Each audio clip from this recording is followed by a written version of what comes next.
The Union building stood silent under a grey Pretoria sky, surrounded by soldiers whose faces showed no emotion, yet whose eyes carried fear. No helicopters lifted off. No motorcades moved.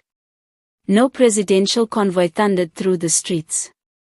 The flag fluttered, but the heart of the nation felt frozen. Not through a press statement. Not through government channels. But through whispers carried by trembling voices in hospital corridors. The president is in a coma. 50% life. 50% death.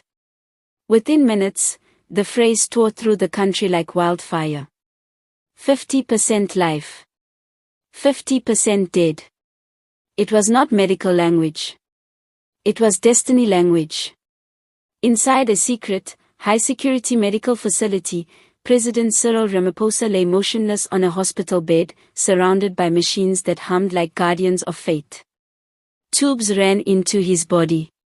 A ventilator breathed for him. Monitors flashed green and red, drawing lines that showed a heartbeat refusing to surrender, but not strong enough to promise survival. Doctors stood around him like judges at a trial of nature. He is suspended between worlds.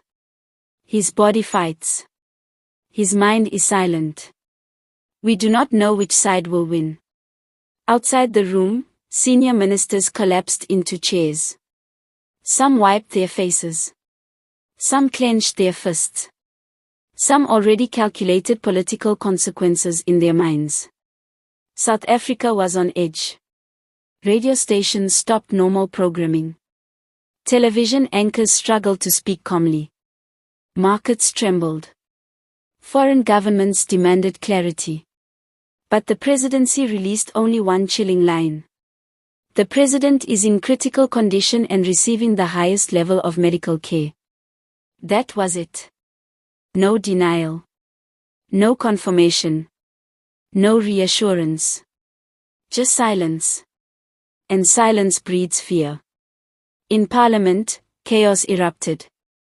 Opposition leaders banged tables, demanding transparency.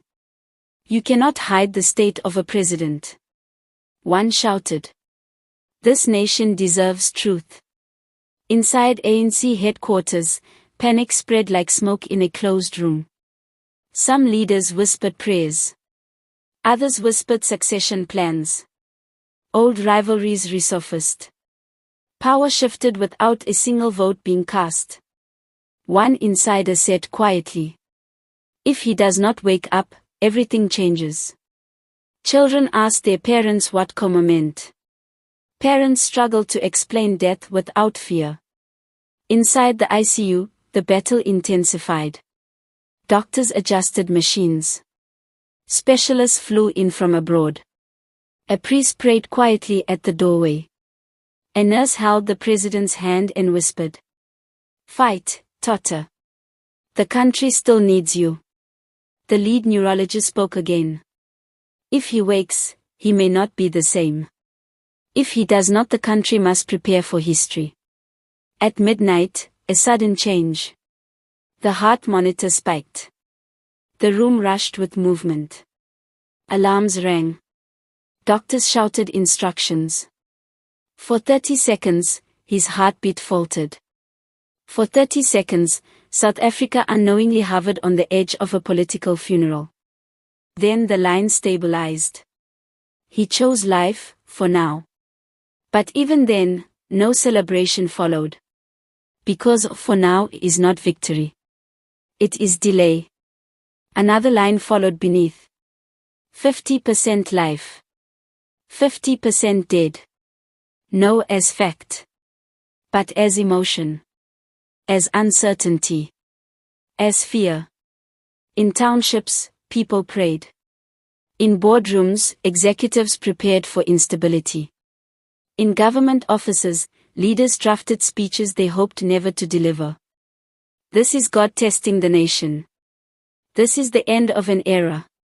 The president existed between two chapters of history, one where he returned, and one where South Africa had to write a new future without him.